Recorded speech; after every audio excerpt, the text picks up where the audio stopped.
दो लाइनें हैं जो मुझे बहुत अच्छी लगती हैं, आप इसे लिखें अपनी कॉपी पर, हो सकता है आप लोगों को भी कुछ मोटिवेशन मिले इनसे।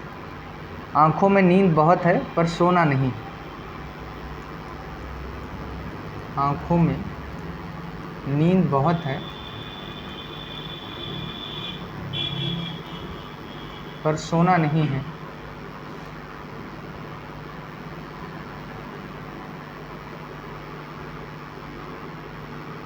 आँखों में नींद बहुत है पर सोना नहीं है। यही समय है कुछ करने का, इसे खोना नहीं। बहुत है पर सोना नहीं है। यही समय है कुछ करने का, इसे खोना नहीं। तो लाइन समझ में आ रही है? हर काम करने की एक उम्र होती है, ठीक है, तो उसी पे है कि, और आपको पता है कि वैसे भी कुछ लोग 8 घंटे, कुछ लोग 10 घंटे सोते हैं, और ये अगर 8 घंटे भी ना, अगर हम 60 वर्ष जीते हैं तो 20 साल केवल सोने में निकाल देते हैं। और कुछ लोगों से हम परिचित हैं, इस क्लास में भी हैं, वो 10 घंटे मिनिमम सोते हैं। आप सोच सकते हैं कि वो अपनी ज़िंदगी का कितना % हिस्सा केवल सोकर ही गुजारने वाले हैं। फिर हम लोग ख्वाब देखते हैं कि इतिहास में हमारा नाम होगा, इतिहास के पन्नों में हम जगह बनाएंगे। तो संभव नहीं है, क्योंकि हर चीज़ अपनी कीमत मांगती है, और उस कीमत को अगर हम अदा करें तो फिर ये पॉसिबल होता है। चलिए हम लोग स्टार्ट करते हैं। पहली न्यूज़ आप डाल लीजिए। कल मैंने शायद नमस्ते योजना आपको समझाई थी, थोड़ा सा याद है किसी को? जी, किससे रिलेटेड थी?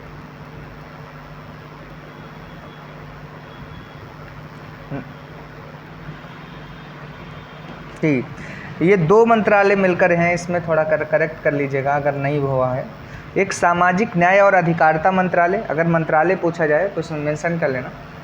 2 मंत्रालय हैं इससे रिलेटेड, सामाजिक न्याय और अधिकारिता मंत्रालय, सामाजिक न्याय और अधिकारिता मंत्रालय,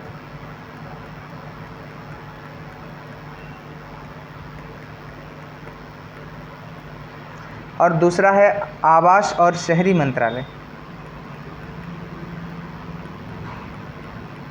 आवास और शहरी मंत्रालय। संभावना यही है कि 2 ही बातें पूछी जाएं कि किससे संबंधित है, तो हाथ से मैला ढोने वाले लोगों के से संबंधित है, और कौन मंत्रालय चला रहा है। इसी तरह के क्वेश्चंस पूछे जाते हैं, लोगों से संबंधित है। और इसमें मशीनीकरण की बातें की गई हैं कि मशीनीकरण हम इन लोगों को देंगे, ठीक है।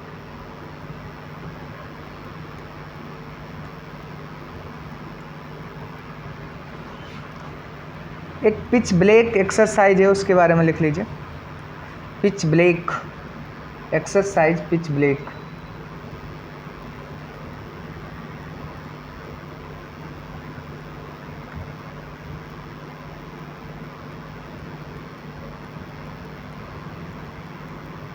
पिच ब्लैक 2022 ऑस्ट्रेलिया के डार्विन में आयोजित हुई है। ये प्लेस पूछा जाता है। ऑस्ट्रेलिया के डार्विन में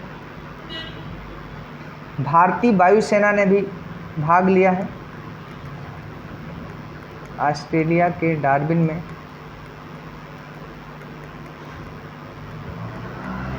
दूसरा पॉइंट लिखेंगे, भारतीय वायुसेना ने भाग लिया है।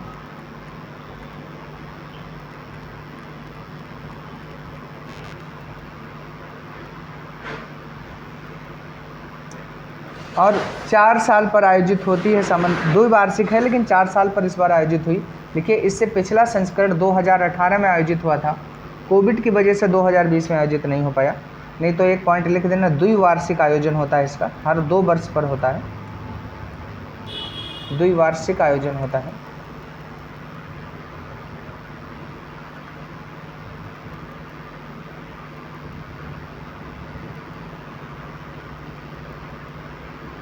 इसमें इस बार 17 देश भाग ले रहे हैं। कुछ प्रमुख देशों के नाम लिख लेना।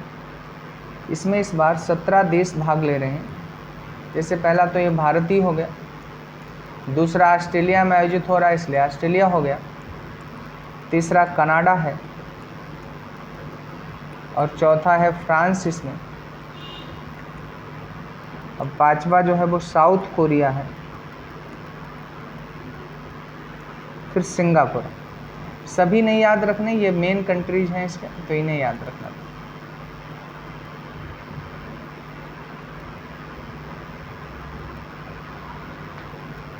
केवल इतना पूछा जाएगा, एक क्वेश्चन टाइप से बना के पहले लिख लीजिए। अभी हाल ही में 21 अगस्त 2022 को महिला पुलिस का 10वां राष्ट्रीय सम्मेलन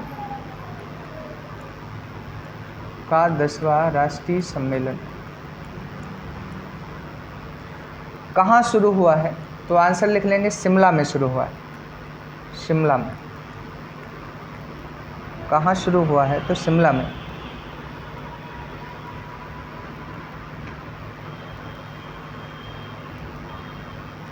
शिमला कहाँ पड़ता है? हिमाचल प्रदेश में। ठीक है। इस समय गृह मंत्री कौन है?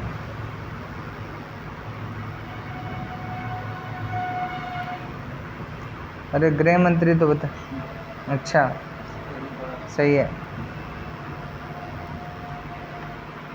अब लिखिए, महिला कोटा को पुलिस में महिला कोटा को बढ़ाकर 25% कर दिया गया है। एक इसमें मेजर डिसीजन लिया गया है। पुलिस में महिला कोटा को बढ़ाकर 25% कर दिया गया है। वर्तमान में पुलिस कर्मी 13%, महिला पुलिसकर्मी 13% हैं। अच्छा, इनका कोटा अगर पूछ दिया जाए कि पहले कितना कोटा इनका था, तो स्टेट वाइज डिफर करता था, लेकिन अब ये राष्ट्रीय कोटा तय किया गया है कि कोई भी स्टेट अगर महिला पुलिस मतलब पुलिस की भर्ती करता है तो इसमें 25% लड़कियां जरूर भर्ती की जाएंगी। तो ये राष्ट्रीय स्तर का कोटा इनका तय कर दिया गया है। अगला लिखिए, अंडर 20 विश्व कुश्ती चैंपियनशिप में अंडर 20 जी अगली न्यूज है। विश्व कुश्ती चैंपियनशिप में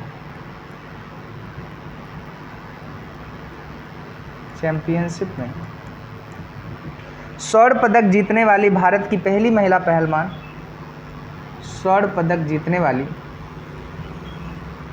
भारत की पहली महिला पहलवान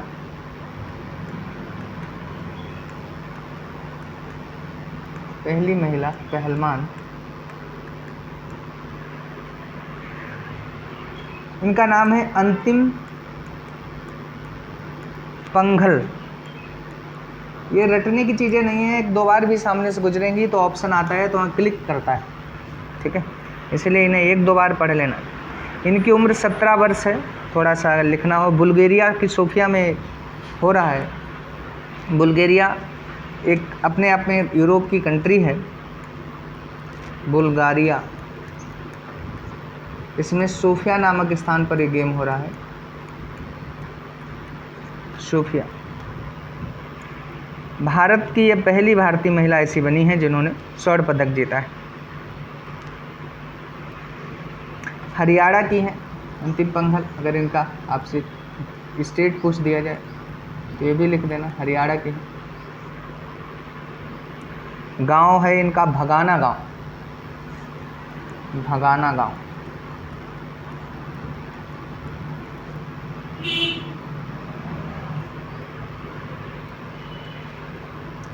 दो पदक और कुश्ती में मिले, उन्हें भी लिख लेना। एक पदक सोनम मलिक लाई हैं, सोनम मलिक। श्रेणी पूछी जाए तो 62 किलोग्राम की श्रेणी में लाई हैं और रजत पदक है इनका, रजत।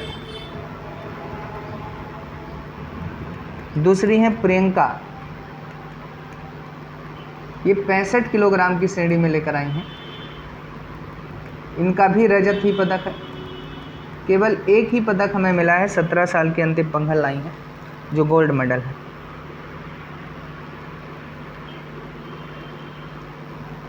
अगर ये पूछा जाए कौन सा कुश्ती का संस्करण हो रहा है, तो विश्व 45वां संस्करण हो रहा है वहाँ पर।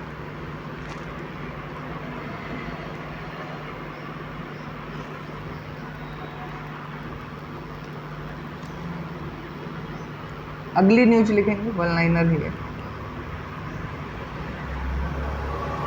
देखिए, अभी हाल ही में किस एयरपोर्ट का नाम बदलकर शहीद भगत सिंह एयरपोर्ट कर दिया गया है? हाल ही में किस एयरपोर्ट का नाम बदलकर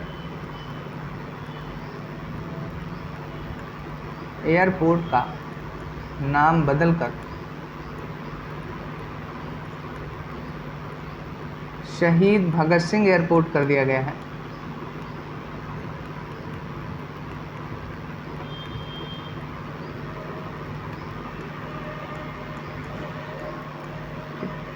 तो इसका आंसर लिखेंगे चंडीगढ़ अंतर्राष्ट्रीय एयरपोर्ट।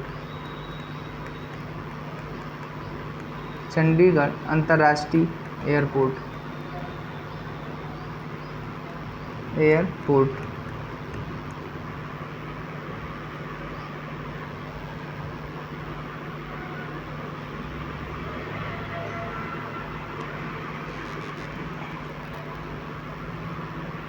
पंजाब का मुख्यमंत्री कौन है? हाँ, बहुत ज़्यादा चर्चा में है, तो उनका नाम याद रखेंगे, ठीक है। और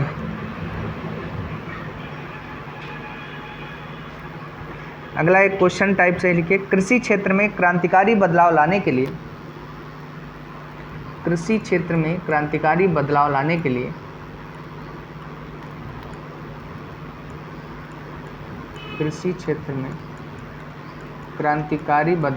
के लिए खेती में ब्लॉकचेन तकनीकी पेश करने वाला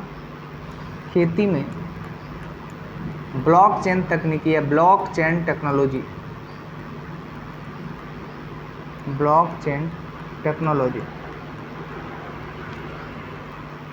पेश करने वाला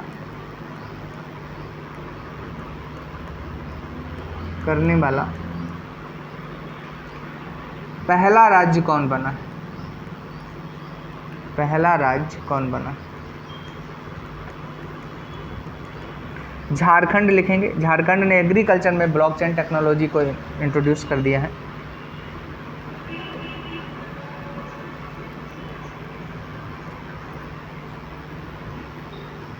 कुछ फैक्चुअल ही हैं, वन लाइनर है न्यूज, उन्हें लिखेंगे, ये इंपॉर्टेंट फैक्ट है। गूगल द्वारा यातायात डेटा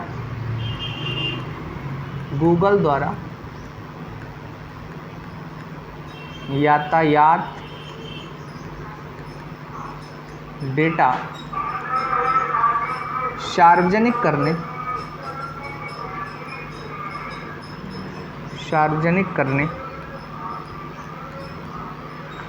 वाला भारत का पहला शहर कौन है?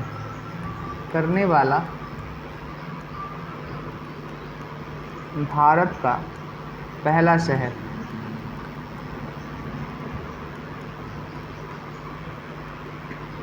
महाराष्ट्र है, औरंगाबाद में किया गया है। महाराष्ट्र का औरंगाबाद।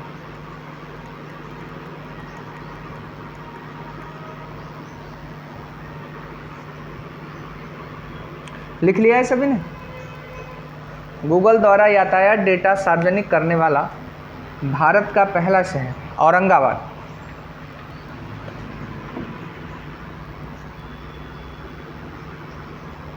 अच्छा सर, इसका मतलब क्या है कि जितने भी जैसे ट्रांसपोर्ट की वो हैं वाहन हैं, उनका लेखा जोखा मिल जाएगा।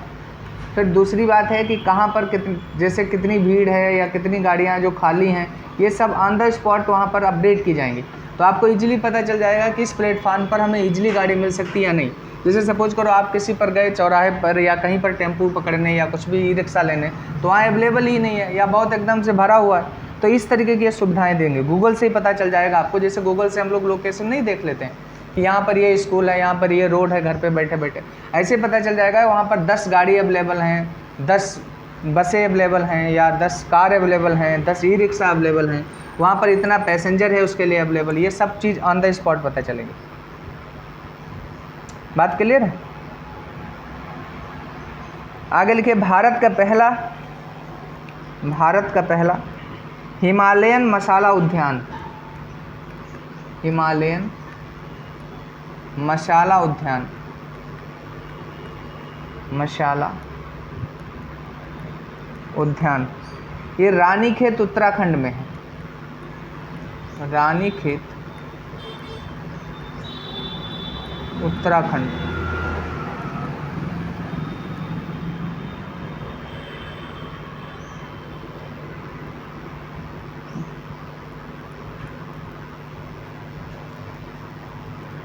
आगे लिखिए, प्रयोगशाला में हीरे विकसित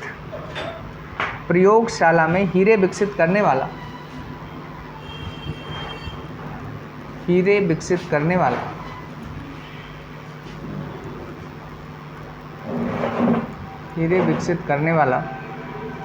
वाले निर्माताओं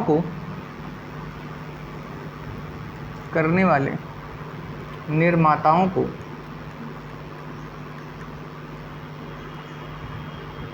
औपचारिक वित्त देने वाला, निर्माताओं को औपचारिक वित्त देने वाला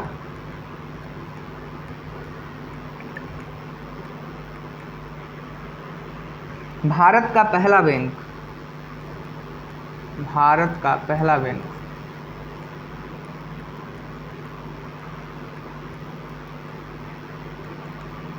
पहला बैंक SBI बन गया। मतलब क्या है कि अगर आप हीरे के लिए उत्पादित करने के लिए लोन लेना चाहते हैं तो आपको लोन मिलेगा या वित्तीय सहायता मिलेगी, तो SBI है ये पहला बैंक।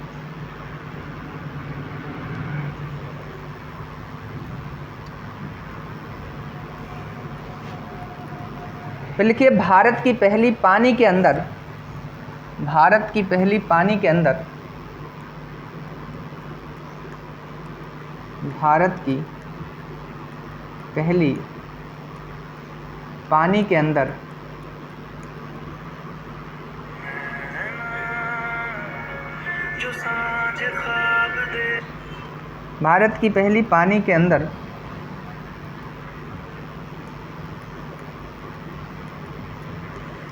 मेट्रो ट्रेन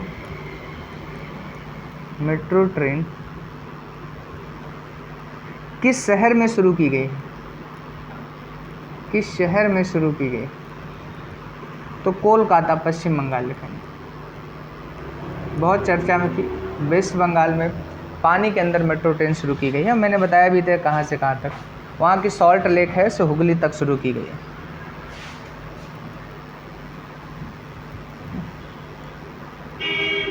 तो लिखिए, भारत का पहला आदिवासी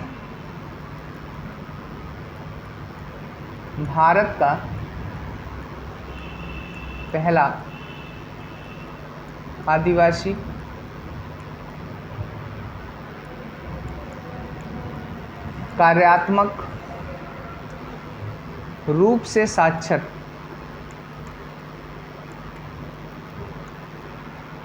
जिला कौन सा है? कौन बना है? मंडला जिला है। ये मध्य प्रदेश का है, MP का। आदिवासी कार्यात्मक रूप से साक्षर जिला है।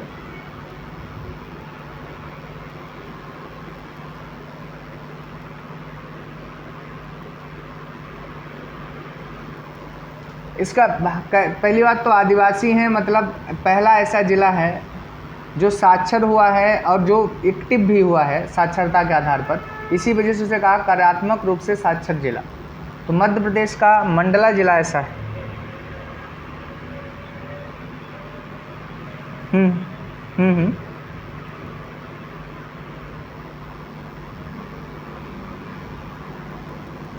अब जी अच्छा, तो हाँ तो होगा, क्योंकि अब मुझे तो खैर क्लियर याद नहीं है कि कौन सा ऐसा ज़िला है। तो इस तरीके से पूछे जाते हैं। हाँ, तो ऐसे क्वेश्चंस पूछे जाते हैं, इसीलिए हम इसी अप्रोच की आपको बता रहे हैं। अब ये पूछा जा सकता है भारत का पहला आदिवासी कार्यात्मक रूप से साक्षर जिला कौन सा है, तो मंडला है। ठीक है,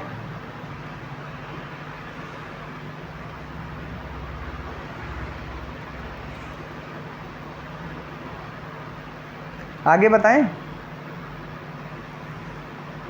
अच्छा देखिए, भारत की पहली हाइड्रोजन ईंधन सेल, आज हम फैक्चुअल डेटा ही कवर कर रहे हैं आपका, क्योंकि कल डिटेल हो गया था थोड़ा सा। भारत की पहली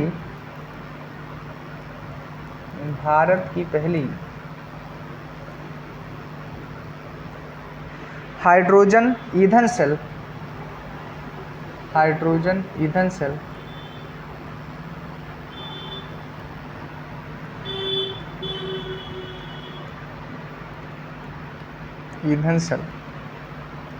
बस का शुभारंभ महाराष्ट्र के पुणे से हुआ है।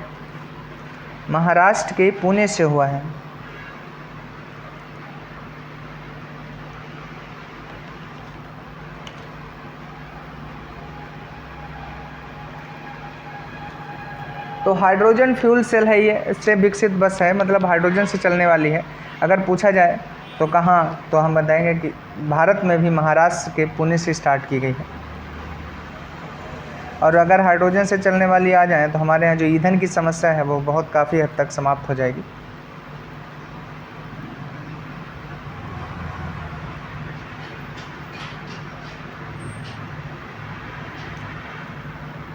लिख लिया सभी ने?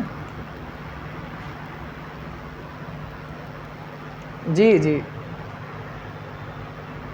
हाँ, हाइड्रोजन अवेलेबल तो बहुत है, जैसे आपको पता है कि जल से हम वो प्राप्त कर सकते हैं हाइड्रोजन को। और इंडिया के बारे में ये कहा जाता है कि उसके पास पर्याप्त है, क्योंकि इधर अरेबियन सी है, इधर बे ऑफ बंगाल है, और इधर जो है वह इंडियन ओशन है। लेकिन इसकी टेक्नोलॉजी है देशों के पास, जैसे जर्मनी के पास है, यूएसए के पास है, फ्रांस के पास है। अगर वो टेक्नोलॉजी हमें मिल जाए तो हम हाइड्रोजन को ईजिली स्टोर कर सकते हैं। हमारे पास जो टेक्नोलॉजी अवेलेबल है उसमें स्टोर करना बहुत कठिन है। इसे समझ पा रही हैं आप इस पॉइंट को? ठीक है, तो हम जी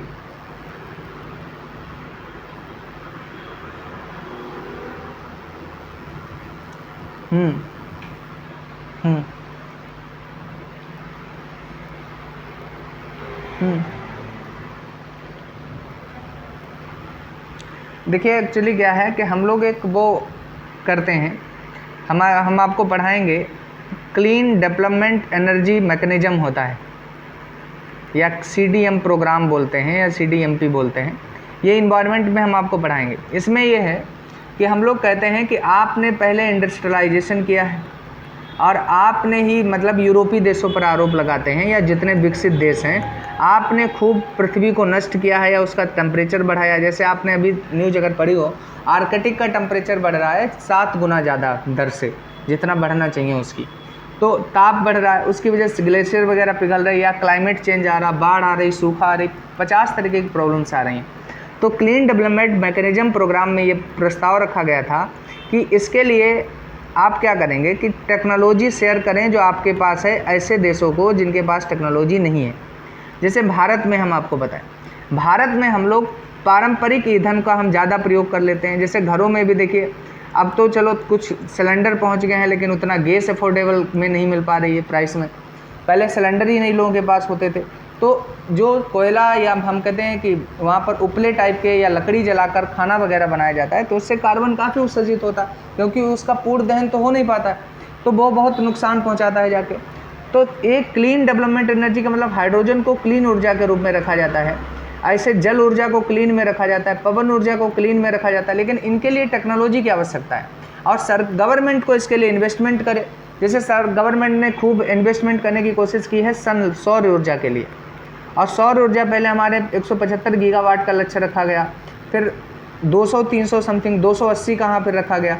अब प्रधानमंत्री ने 500 का रख दिया कि कहा 2047 जब आएगा तब 500 गीगावाट हम सौर ऊर्जा वो करेंगे, मतलब उत्पादित करेंगे, क्योंकि भारत की स्वतंत्रता के 100 वर्ष पूर्ण हो रहे होंगे, तो इतना उन्होंने लक्ष्य रख दिया।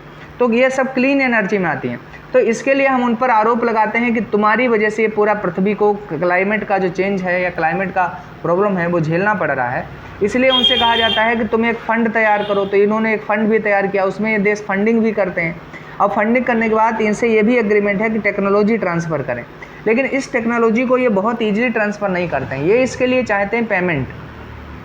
और पेमेंट जब ये चाहते हैं तो इसी की वजह से, जैसे अब भारत है, भारत को भी आपको पता हाइड्रोजन टेक्नोलॉजी की वो उच्च कोटि की टेक्नोलॉजी नहीं मिली है जो जर्मनी में है या फ्रांस में है या यूएसए में, लेकिन कुछ हद तक टेक्नोलॉजी दी गई। अच्छा, इंडिया में पहले टेक्निकल रिसर्च बहुत होते थे, लेकिन अब किसकी रिसर्च होते हैं? हम लोग अजीब अजीब खाने पीने की चीज़ों पर तो रिसर्च करते हैं। जैसे आप देखिए, विभिन्न प्रकार की मिठाइयाँ भारत बना लेता है, ठीक, विभिन्न प्रकार की डिश बना लेगा, लेकिन साइंस के क्षेत्र में अब रिसर्च बहुत नहीं कर पा रहा। तो इस तरीके की भारत के पास ये प्रॉब्लम है। तो टेक्नोलॉजी के क्षेत्र में अगर रिसर्च हो, अच्छे से टेक्नोलॉजी को वो मिल जाए, तो हाइड्रोजन को स्टोर करना बहुत टफ नहीं है, क्योंकि अमेरिका वगैरह, जर्मनी वगैरह बहुत ईजिली हाइड्रोजन स्टोर कर रहे हैं। तो ये वहाँ पर है, तो इस वजह से उन पर आरोप, एलन मस्क ने जो भी कहा हो जी, बहुत दिन से 2015 में जर्मनी ने शायद चला दी थी पहली गाड़ी हाइड्रोजन से। फ्रांस में भी चलती हैं हाइड्रोजन से, यूएसए में भी चलती हैं, ठीक है। और आप खुद ही, मैंने शायद आपको पढ़ाया था, सिंगापुर एक बना रहा है लाइन सिटी, याद है कि नहीं, भूल गए? अच्छा पढ़ाया है मैंने, आप देखिएगा उसमें। सिंगापुर जो बना रहा है, इसमें सिंगापुर ने ये पहले से रूल रखा है कि कोई ऐसी चीज़ एंट्री ही नहीं करेगी जो प्रदूषण करती हो। इसका मतलब इसमें जितना भी वाहन चलेगा वो सब इसी तरीके के ईंधन का यूज करेगा जो क्लीन एनर्जी से आता है, चाहे हाइड्रोजन का हो, चाहे सनलाइट से आए, और चाहे आपको पता पवन ऊर्जा से मतलब आए या जल ऊर्जा से आए, यही ईंधन वो यूज करेगा। तो इस तरीके का नियम है इंटरनेशनल लेवल पर। आगे बताएं, कहाँ तक कर दिया मैंने, कौन सा पॉइंट बता रहा था मैं? यही हाइड्रोजन। अच्छा ठीक है, अगला है लिखेंगे, केंद्र सरकार ने बिहार के मिथिला मखाना को, बिहार के मिथिला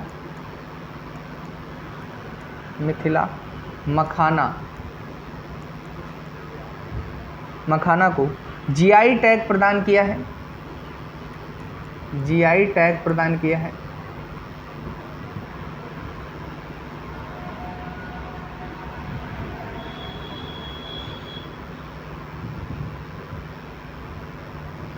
ठीक, तो मिथिला के मखाने को जीआई टैग मिल गया। अक्सर पूछ लिया जाता है कि किसे जीआई टैग मिला है, ठीक है।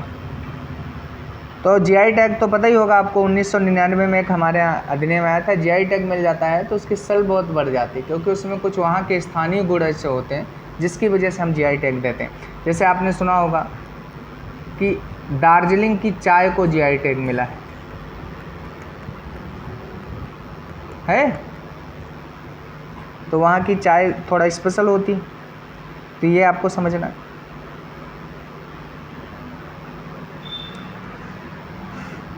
अगला एक उत्तर प्रदेश की न्यूज लिख लेंगे। लखनऊ में देश की पहली नाइट सफारी शुरू करने का निर्णय, लखनऊ में पहली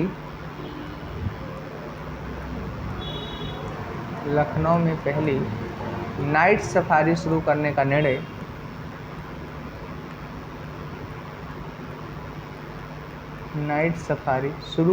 निर्णय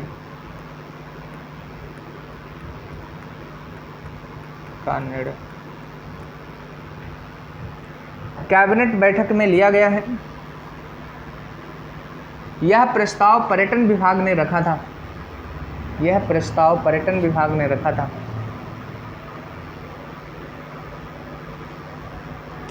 लखनऊ में भी पूछा जाए तो एक एरिया पड़ता है कुकरेल, उस कुकरेल वाले एरिया में इसे डेवलप किया जाएगा, कुकरेल वन क्षेत्र में।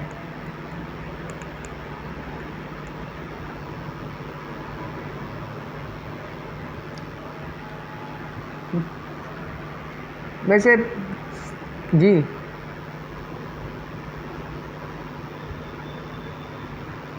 कैबिनेट बैठक में पर्यटन विभाग का प्रस्ताव था जी। अगर एरिया वगैरह लिखना चाहें तो लिख लें, जानकारी अगर आपको रहे। 2027, ये याद ना करिएगा, वैसे जानकारी के लिए थोड़ा, हेक्टेयर इतना इसका क्षेत्रफल।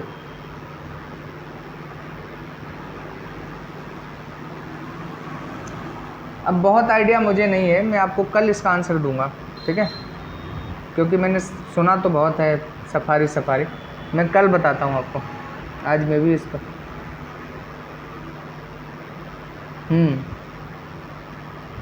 तो मुझे तो लगता है जहाँ तक कोई वन क्षेत्र वगैरह ही होते होंगे, उन्हीं को ठीक से लोग विकसित कर देते होंगे। तो उसी कुकरेल पार्क है, कुकरेल नदी भी है, ठीक है, यहाँ कुकरेल वन क्षेत्र से निकली हुई, तो वहाँ पर कई चीज़ें हैं कुकरेल नाम से। वहाँ रिवर फ्रंट, जैसे गोमती रिवर फ्रंट बनवाया था अखिलेश ने, वैसे ये कुकरेल में रिवर फ्रंट भी बनाने का इसी में प्रस्ताव पारित हुआ है। केवल आपके लेकिन पेपर के लिए इम्पोर्टेंट नाइट सफारी है, रिवर फ्रंट नहीं।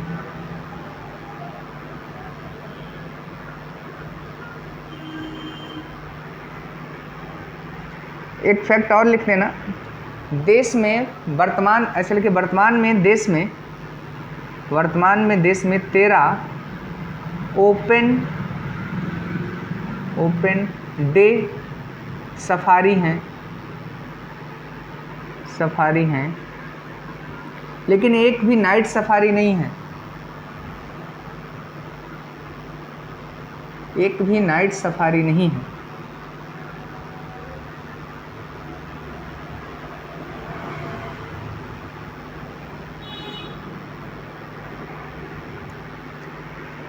अब अगली न्यूज आप लिखेंगे, silk mark expo, silk mark expo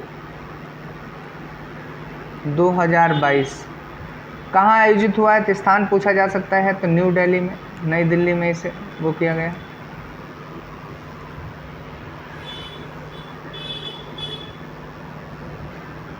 बाईस से 28 अगस्त तक आयोजित किया जा रहा है।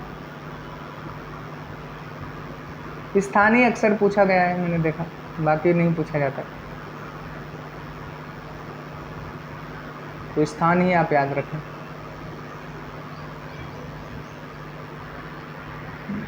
एक और फैक्ट लिख लेना, पहला जो सिल्क मार्क है वो 2004 में आयोजित किया गया था।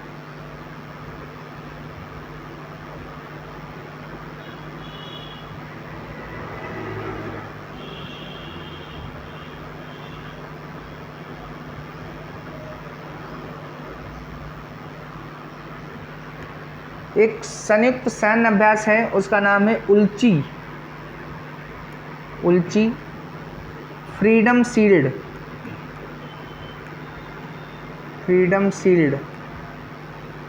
पूछा जाए किसके किसके बीच में है, तो यूएसए और साउथ कोरिया।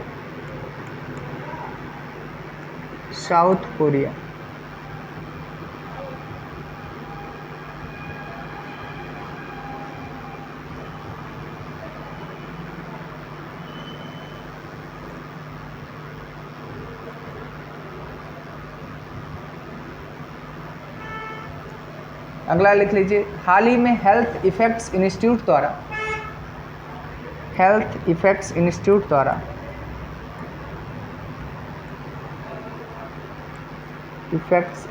द्वारा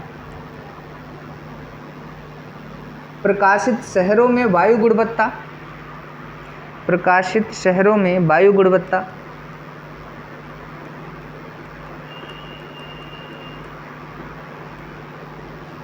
और स्वास्थ्य रिपोर्ट के अनुसार दुनिया का सबसे प्रदूषित शहर दिल्ली है। दुनिया का सबसे प्रदूषित शहर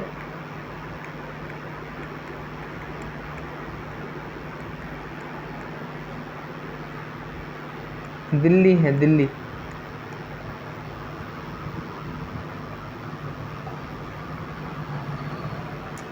ऐसे हेल्थ इफेक्ट्स इंस्टीट्यूट की एक रिपोर्ट है, शहरों में वायु गुणवत्ता। लिखिए हेल्थ इफेक्ट्स इंस्टीट्यूट की रिपोर्ट, शहरों में वायु गुणवत्ता। उसमें दुनिया का सबसे प्रदूषित शहर दिल्ली है।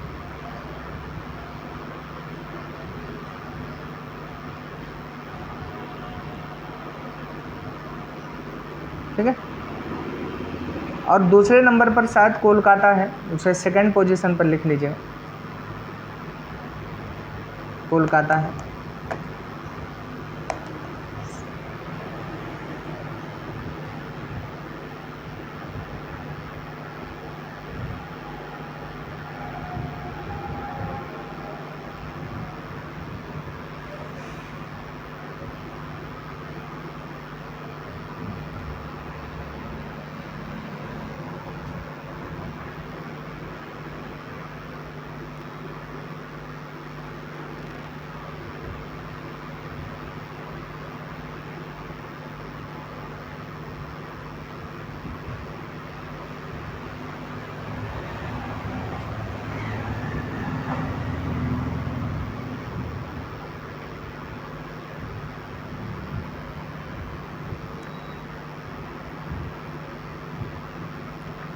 अगला लिखिए, हाल ही में किस राज्य सरकार ने सभी सरकारी विभागों में, हाल ही में किस राज्य सरकार ने सभी सरकारी विभागों में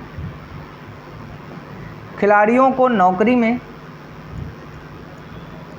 खिलाड़ियों को नौकरी में, खिलाड़ियों को नौकरी में 2% का आरक्षण दिया है, आरक्षण देने की घोषणा की, 2% का आरक्षण देने की घोषणा की।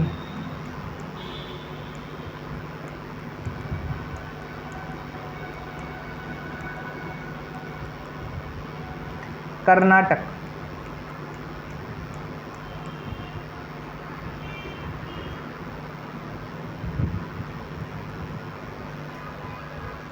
लिख लिया सभी ने? बल्कि भारत की पहली ई डबल डेकर, भारत की पहली ई डबल डेकर वातानुकूलित बस का उद्घाटन कहाँ किया गया है? डबल डेकर वातानुकूलित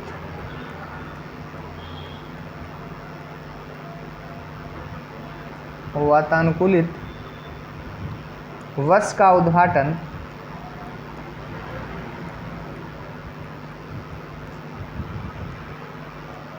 आंसर लिखेंगे मुंबई में।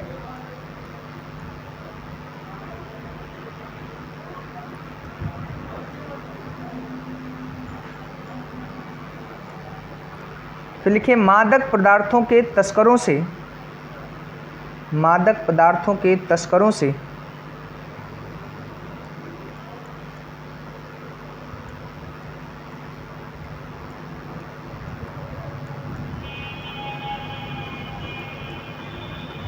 जुड़ा भारत का पहला पोर्टल कौन सा है?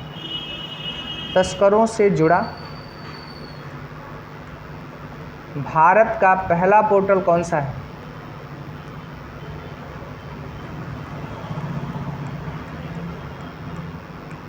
निदान। आंसर लिखेंगे निदान।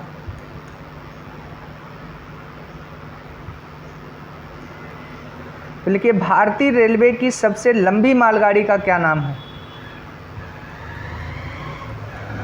भारतीय रेलवे की सबसे लंबी मालगाड़ी का नाम सुपर वासुकी है, सुपर वासुकी।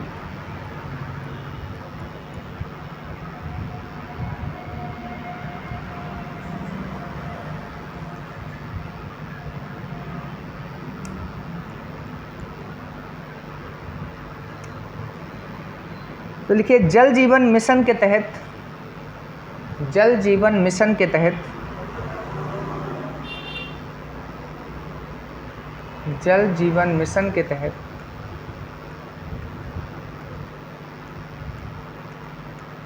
100% हर घर जल प्रमाणन, हर घर जल प्रमाणन करने वाला देश का पहला राज्य कौन है? करने वाला देश का पहला राज्य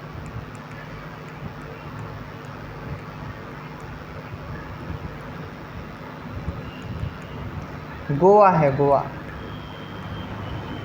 अच्छा, केंद्र शासित प्रदेश में यूटी में पूछें तो दादर नगर हवेली, दादर नगर हवेली।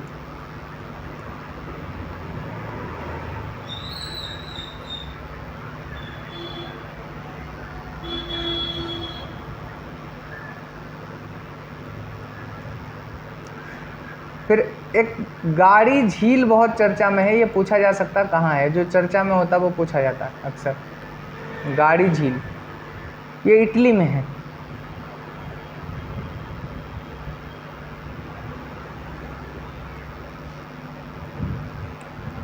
एक वीर दुर्गादास राठौड़, इनकी प्रतिमा का अनावरण या उद्घाटन किया है जोधपुर में रक्षा मंत्री ने। रक्षा मंत्री कौन है?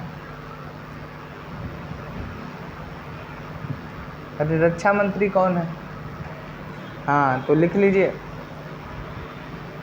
वीर दुर्गादास राठौड़ की प्रतिमा का अनावरण जोधपुर में किया गया है, रक्षा मंत्री ने किया है।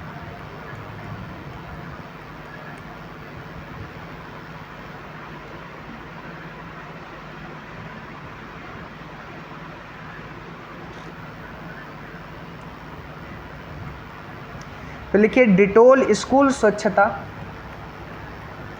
डिटोल स्कूल स्वच्छता शिक्षा कार्यक्रम, शिक्षा कार्यक्रम किस राज्य में शुरू किया गया?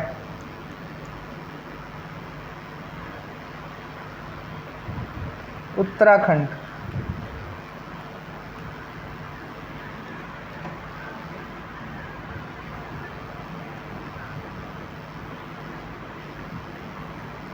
एक है चरखा चाक उत्सव, ये पूछा जाता है किस राज्य का है? तो चरखा चाक उत्सव जो है वो एमपी में शुभारंभ किया गया है, मध्य प्रदेश। चरखा चाक उत्सव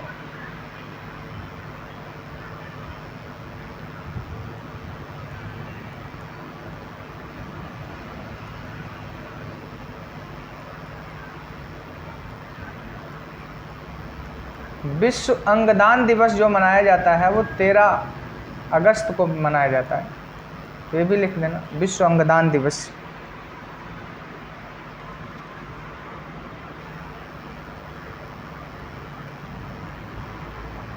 ओमिक्रॉन वैक्सीन को मंजूरी देने वाला,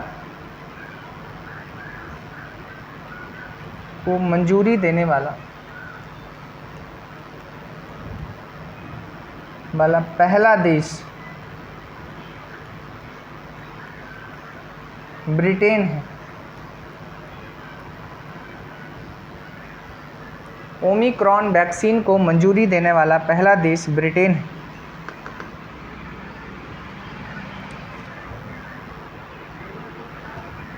एक मैंने पढ़ाया था, अगर याद हो, ये फिर न्यूज में आया है, एक केवल पूछा इतना ही जाएगा, नवरोज उत्सव किस धर्म का उत्सव है? पारसी, ठीक है।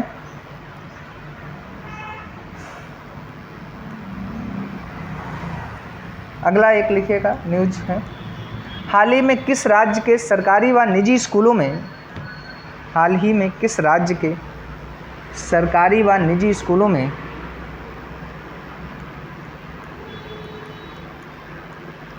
सरकारी व निजी स्कूलों में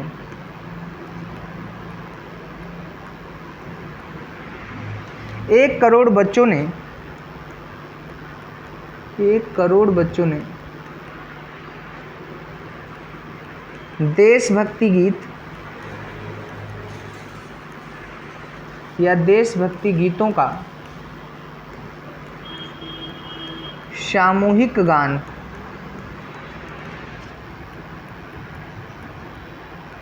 कर विश्व रिकॉर्ड बनाया है या विश्व रिकॉर्ड स्थापित किया है। विश्व रिकॉर्ड स्थापित किया है तो ये राजस्थान है। राजस्थान में ऐसा हुआ है।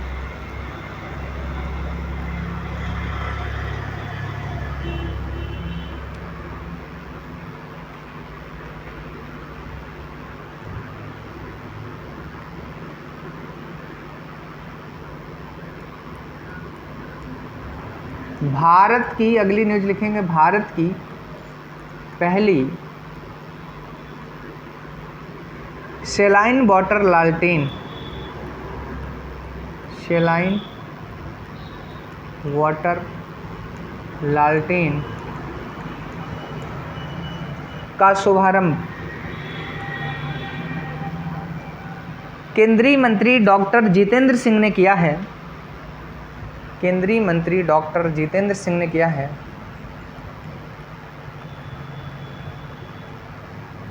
केंद्रीय मंत्री डॉक्टर जितेंद्र सिंह ने किया है।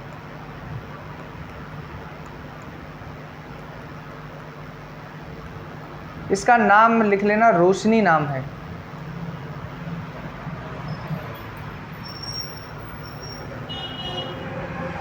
अच्छा, इस पर बहुत जिक्र हम कर चुके हैं।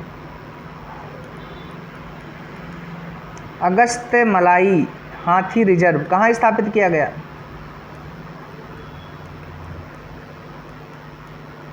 पीछे पढ़ाया है। 31वां हाथी रिजर्व अभी नया घोषित किया गया है 12 अगस्त को। कहाँ घोषित किया गया? क्योंकि 12 अगस्त को हाथी दिवस मनाते हैं। इन्वायरमेंट इकोलॉजी भी कुछ लोगों ने पढ़ी, उसमें तो हाथी के सभी प्रोजेक्ट, एलिफेंट प्रोजेक्ट वगैरह पढ़ाया है। बताइए।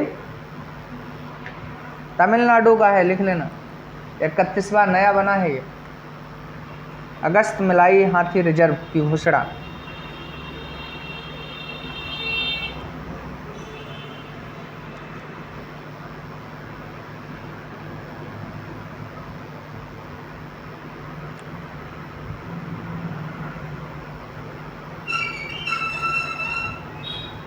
देखिए, फुटबॉल का UEFA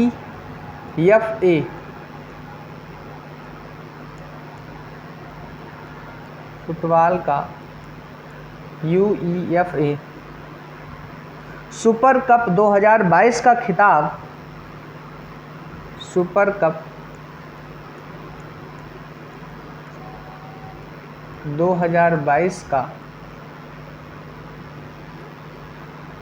खिताब किसने जीता है? तो रियल मैड्रिड। मैड्रिड कहाँ पड़ता है? अच्छा, सही है। अरे स्पेन में है मैड्रिड, USA में नहीं।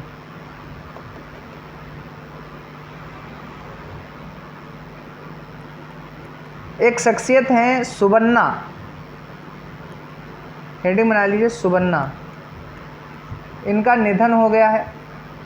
पूछा जाएगा ये कौन है, तो ये गायिका हैं या गायक रही हैं, और गायिकाओं में भी श्रेणी इनकी पार्श्व गायक की है।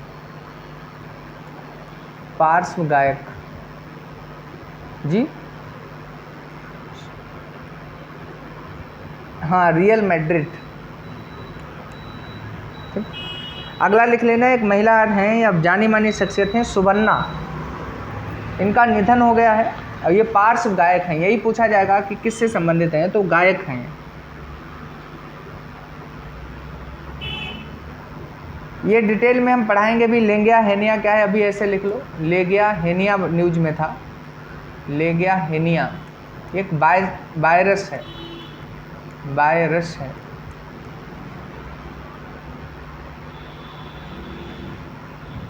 इनका नाम शायद सुना हो, राकेश झुनझुनवाला। इनका भी निधन हो गया। और ये कौन है, तो कारोबारी थे, ये व्यापारी टाइप के हैं, कारोबारी। इनके क्षेत्र पूछ लिए जाते हैं, कौन किससे संबंधित है।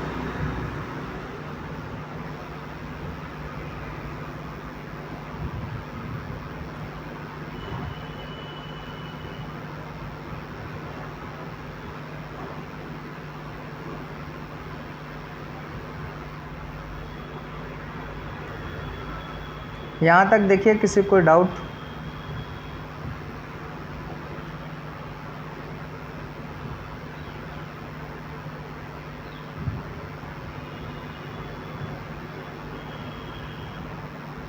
जी,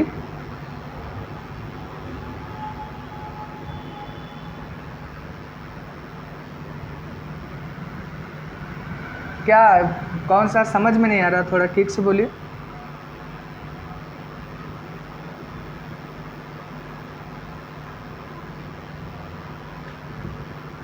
आवाज़ आपकी ठीक से आ नहीं रही है।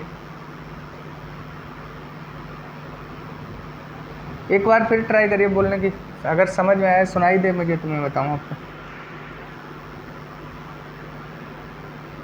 अच्छा, वो सेलाइन का मैंने जो न्यूज़ लिखाया है,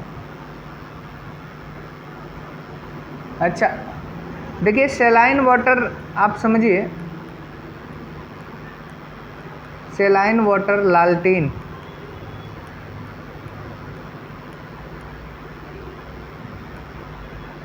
लवड़ता जानते हैं आप? लवड़ता, हाँ, तो बस वही लवड़ता युक्त जो वाटर होता है, लेकिन आपको बताया कि उसमें पोषक तत्व होते हैं, और कुछ पोषक तत्व लवड़ता मतलब अगर हैं ऐसे जो वाटर में जो हमारे शरीर को नुकसान पहुंचाते हैं, लेकिन सेलाइन वाटर लालटेन में जो ऐसे पोषक तत्व युक्त जल विकसित कर दिया जाता है जो हमारे शरीर को लाभ पहुंचाते हैं, तो उसी का नाम रखा गया है रोशनी। तो ऐसे लवणता युक्त जल को हम कह रहे हैं सेलाइन वाटर, जो शरीर को लाभ पहुंचाएगा। आवाज़ क्यों नहीं है? वैसे तो बहुत क्लियर आवाज़ आती है आप लोगों की, आवाज़ में क्या गड़बड़ हो गया? जी, आपकी तो ठीक आ रही। मादक पदार्थ नहीं जानती हैं? अच्छा, मादक पदार्थ हम उन्हें कहते हैं, जैसे ये सब मादक ही पदार्थ हैं। अफीम सुना हो, गांजा, भांग। अच्छा, एक हमारा क्वेश्चन है, क्लास में कौन ऐसा है जो नशा नहीं करता है?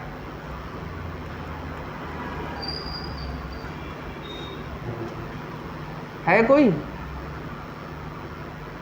कोई ऐसा है जो नशा ना करता है? अच्छा अच्छा, अनुराग कह रहे हैं हम नहीं करते हैं। देखिए, नशे के अर्थ अलग अलग हैं। जीवन में हम लोगों को किसी न किसी चीज़ का नशा ही, ज़रूरी नहीं कि इन्हें भांग और गांजा अफीम का नशा करें। आप कुछ बनना चाहते, ये भी आपका नशा ही है। शोहरत पाना, नेम फेम, और आपको पता ये नशा इन नशों से बड़े घातक होते हैं। ये तो फिर भी कम, ये वाले नशे बहुत खतरनाक होते हैं। तो हर इंसान जीवन में नशा करता है, किसी को किसी चीज़ का नशा है, किसी को किसी चीज़ का नशा है। चलिए कुछ और फैक्चुअल न्यूज़ कवर करते हैं। 1 घंटे की ही क्लास रखेंगे तो 6 ही मिनट बचे हैं, इसलिए कवर करें हम आगे। विश्व फोटोग्राफी दिवस 19 अगस्त को मनाया जाता है। विश्व फोटोग्राफी दिवस लिख लेना, 19 अगस्त।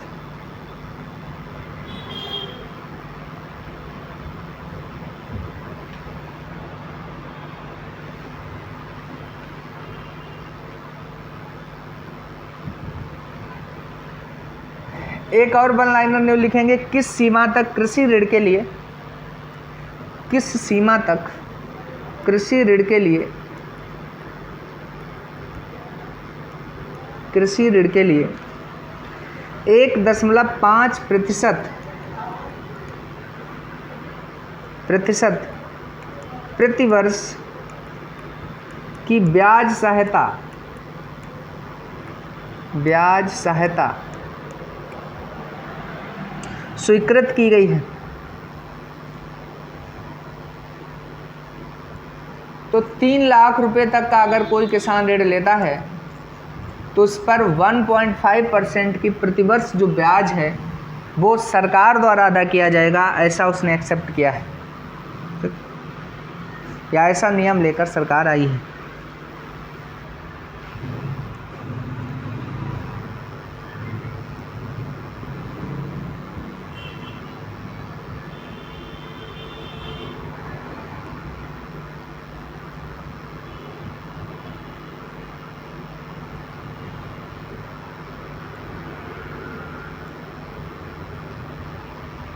देखिए, किस राज्य सरकार ने ग्रामीण आजीविका पार्क, किस राज्य सरकार ने ग्रामीण आजीविका पार्क, ग्रामीण आजीविका पार्क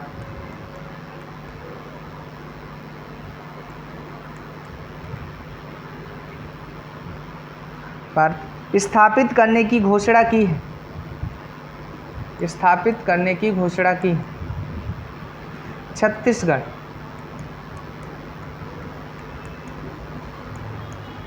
छत्तीसगढ़। इसका उद्देश्य है ग्रामीण अर्थव्यवस्था को मजबूत करना। ऑब्जेक्टिव जरूर लिख लेना। उद्देश्य है ग्रामीण अर्थव्यवस्था को मजबूत करना।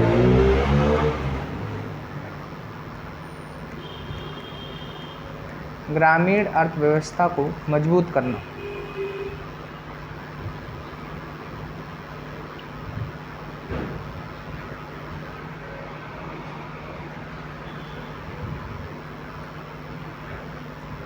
एक है आर्टेमिस थर्ड। आर्टेमिस थर्ड किस देश का क्रू मून लैंडिंग है? किस देश का क्रू मून लैंडिंग है? यूएसए का है ये आर्टेमिस, यूएसए का।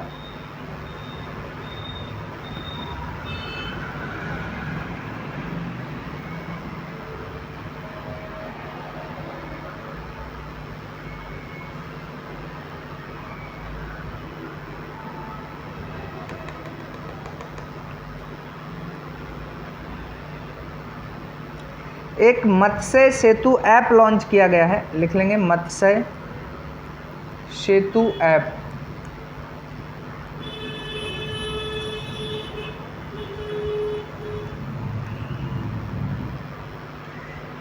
ऑनलाइन मार्केट प्लेस के रूप में इसे डेवलप किया गया है। तो क्या है ये? एक्वा बाजार को देगा, एक्वा बाजार के लिए। तो लिखिए मत्स्य सेतु ऐप एक्वा बाजार से संबंधित है, एक्वा बाजार से संबंधित है।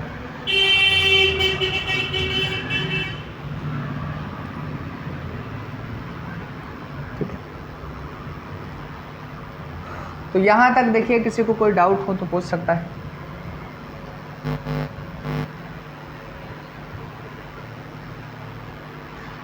एक्वा बाजार उसे हम, या एक्वा मार्केट उसे हम कहते हैं जो जलीय जीव होते हैं, जिसे जल में जिन्हें विकसित किया जाता है, तो वो सब एक्वा में आते हैं। एक्वा कल्चर आपने सुना होगा, एक्वा कल्चर होता है जलीय जीवों को कहा जाता है। तो उन्हीं के जीवों का क्रय विक्रय होगा इस ऐप के माध्यम से, तो इसलिए मार्केट प्लेस के रूप में इसे वो किया गया है। तो पूछा जाएगा मत्स्य सेतु ऐप किससे संबंधित है? तो एक्वा मार्केट से या एक्वा बाजार से संबंधित है।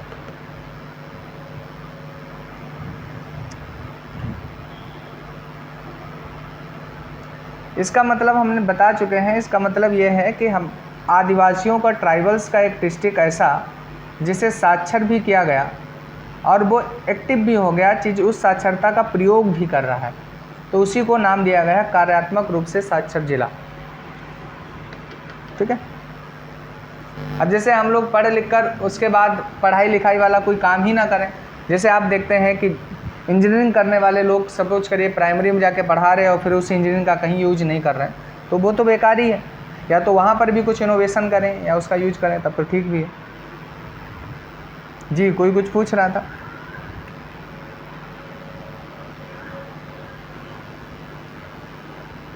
हाथी रिजर्व की घोषणा। एक्चुअली क्या हुआ था, हमारे यहाँ हाथियों को बड़ा नुकसान पहुँचाया जा रहा था, जैसे मानव और हाथियों के बीच में संघर्ष, तो हाथी बहुत मार दिए जाते थे, तो 1992 से ही हमने हाथी संरक्षण के लिए एलिफेंट प्रोग्राम स्टार्ट किया था। और इसी एलिफेंट प्रोग्राम के तहत जिन क्षेत्रों को हाथी रिजर्व क्षेत्र घोषित कर दिया जाता है, तो उन क्षेत्रों में हाथियों को जिन जिन चीज़ों से नुकसान होता है उन चीज़ों को अवॉइड किया जाता है कि उस क्षेत्र में वो एक्टिविटी नहीं की जाएंगी। जैसे हम आपको बताएं, बहुत से हाथी ऐसे आते थे ट्रेन की पटरी के आसपास आकर कट जाते थे। जैसे ट्रेन आ गई उधर से, वो क्रॉस कर रहे तो वो कट गए। लेकिन हाथियों की एक खासियत होती है, वो मधुमक्खी की आवाज़ जो है वो सुनकर दूर भाग जाते हैं। तो अब जहाँ ट्रेन उन क्षेत्रों से निकाली गई जहाँ हाथियों का आवागमन है, तो उसके पास आसपास ट्रेन की पटरी के आसपास मधुमक्खी की साउंडिंग रखी जाती है। ऐसे जगह जगह पर सेंसर वो लगाए गए हैं कि वहाँ मधुमक्खी की जैसे आवाज़ आती रहती है, तो हाथी उधर से गुजरता ही नहीं है। जब हाथी उधर से गुजरेगा नहीं तो ट्रेन से कटेगा नहीं। तो उसी के संरक्षण के लिए एक अगस्त मलाई करके है जो तमिलनाडु में 31वां बना है, 31वां हाथी रिजर्व ये घोषित किया गया। ये पीछे भी एक दिन डिस्कस किया था मैंने। और पूछिए डाउट अगर आपको कुछ हो। अच्छा, crew man landing, moon landing है वो, मतलब कुछ नहीं, ऐसे आप समझिए जैसे हम 2 या 3 लोगों का एक ग्रुप बना दें और मून पर जा रहे हों या दूसरे प्लेनेट पे जा रहे हों, तो ग्रुप नहीं कहेंगे, हम उसे क्रू कहेंगे। तो उसी को कहते हैं क्रू, मतलब एक समूह ही है ऐसे लोगों का जो स्पेस या अदर प्लेनेट या अदर किसी उस पर जा रहे हैं, तो वो लोग क्रू कहलाते हैं।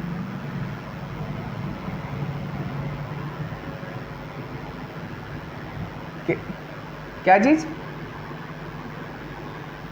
अरे केवल आपको एक गाड़ी झील नाम है, इटली में है, बस इतना याद रखना है। न्यूज में है प्रदूषण के कारण, ठीक है।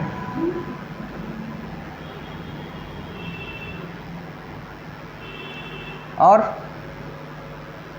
जी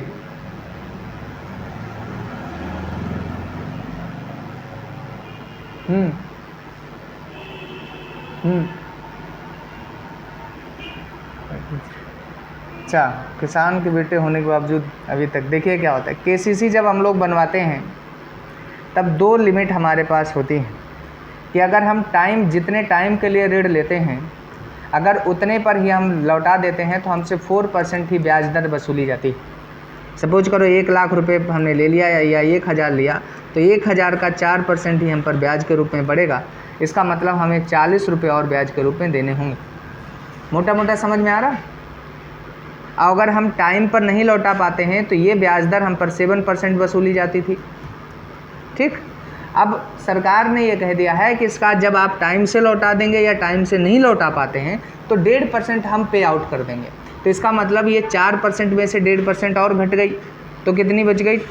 हाँ, 2.5% बच गई। यहाँ पर 1.5 अगर हम घटा दें तो 5.5% बच गई, ठीक। लेकिन ये लिमिट है, ऐसे ही किसानों के लिए है जो आपको पता सीमांत टाइप के हैं, जिन पर केसीसी में केवल 3 लाख रुपए तक मिल सकता है ऋण। 3 लाख रुपए ऋण जो है वो अप्रोक्स 7 बीघे 8 बीघे खेत पे मिल जाता है। बात समझ रहे हैं जी? और बताइए।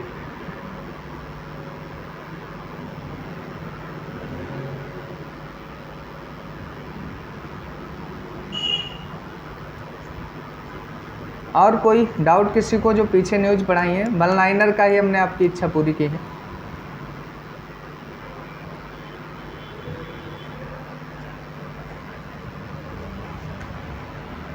देखिए, गायकी का, गीतकार का ज़्यादा नॉलेज है नहीं, कुछ होते होंगे, ये सिंगर इंगर पार्श्व गायक उन्हें कहा जाता होगा। लिरिक्स वगैरह हाँ इसे पता है। हाँ देखिए, ठीक है, हाँ ठीक है, अपने को ज़्यादा जानकारी उसकी नहीं।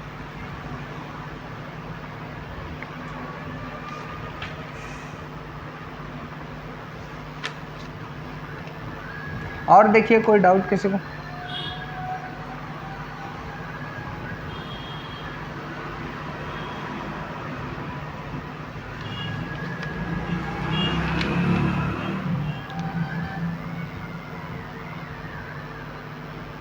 सिल्क देखिए केवल ऐसा है, पहली बात तो रेशम्स के होंगे और दूसरे इस सिल्क को बुना जाएगा, मतलब उस तरीके से नहीं, हाथ से सब कुछ होगा। तो एक्सपो यहाँ पर बड़ी बड़ी, जैसे उसके मान लीजिए बुनकर डिफरेंट टाइप के कैटेगरी के वस्त्र लेकर आए, या खिलौने में कहीं सजावट कर रखी है, या और कोई वस्तु उन्होंने सिल्क या रेशम का प्रयोग करके बनाई है, तो उस एक्सपो का मतलब होता है वहाँ पर प्रदर्शनी लगाना। बात समझ लें।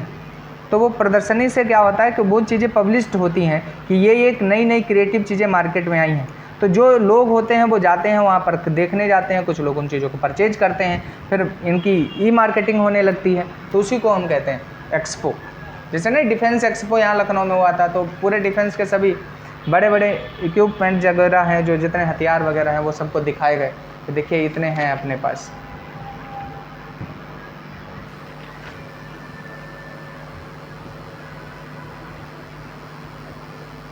लेटेस्ट में हमें इतना पता है तमिलनाडु में प्रस्तावित था, अब ये पता नहीं है कि हो पाया कि नहीं हो पाया, ठीक है, अभी हाल में।